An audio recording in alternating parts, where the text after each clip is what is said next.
Hi guys, welcome back to Ray's Rails. Today we're going to be talking about the 3656 Lino operating cattle loader. I find that this cattle loader car, there's so many moving parts, as such as the ramps going up and down, the cattle going in and out. You have the vibration of the platform, the car doors opening and closing, and you also have to line up the car with the platform, and you have to make sure the car actually vibrates correctly too. So what I like to do with this accessory, I find out, is I get a little bit frustrated, and I know most people do, trying to get the car to work properly. What I did, I made a static display. I find out the car works 100% better, and what I do is the car actually is set in one spot. This car does not move, the ramps do not move, and I have it on an independent power source. So whenever you hit the button to operate the cattle car, you know everything has the right voltage, the car has the right voltage, and the stand has the right voltage. So when you hit the button, the cows will progress around the stand, and the car will be lined up with the platform, the ramps will be correct, and the car and the platform will be vibrating correctly. So let me just show you a few things that I do to get everything set in place. And what's good about this is, even though it's a static display, people enjoy loading the cows, unloading the cows, and they never asked me once, why doesn't the car move? They're just amazed all that the car does. So I'll go ahead and show you a little bit what I did to make this all possible. So the first thing I do is I take this, they make this blue putty. It's called, I believe it's made by, not Hobby Tack, it's made by Loctite. And it's like something that you put on your picture frames to mount them to the wall. I put a tiny bit of this on the track, and I put my car on it. You can see over on this side of the platform that is what's holding the car in place. You can see it right here. That actually holds the car real nice in place. I'm going to take the car off. You can just put it on one wheel, or you can put it on two, depending what you want. You can just see it's from there.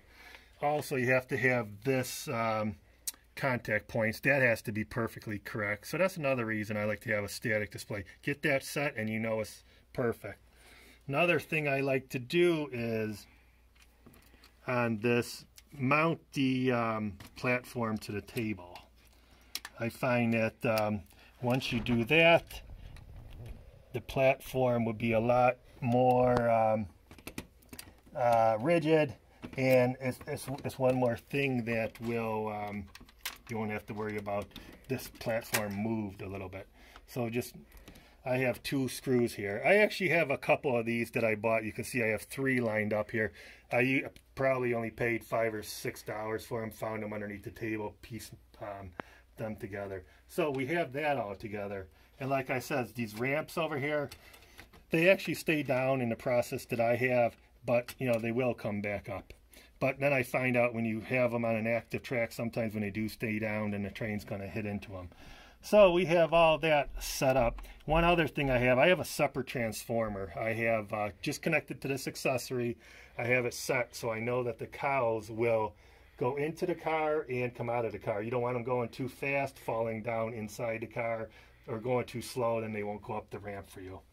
So once I have all that set, like I said, the platform is nicely put into the mounted to the table. I have a separate transformer.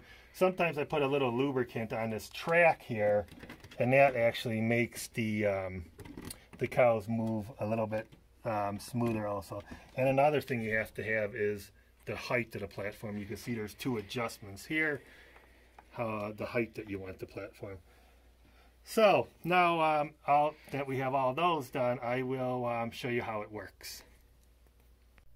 Okay, so now that we have all that finished, and we have all the adjustments made, as like we showed you earlier, I'll show you how the accessory usually operates.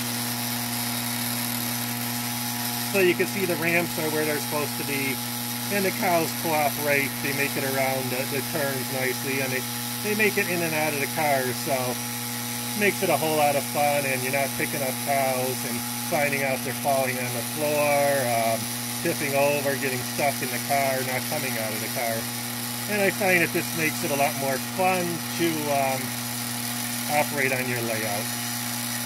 It's not perfect, but I find that this is the best most people can get it working.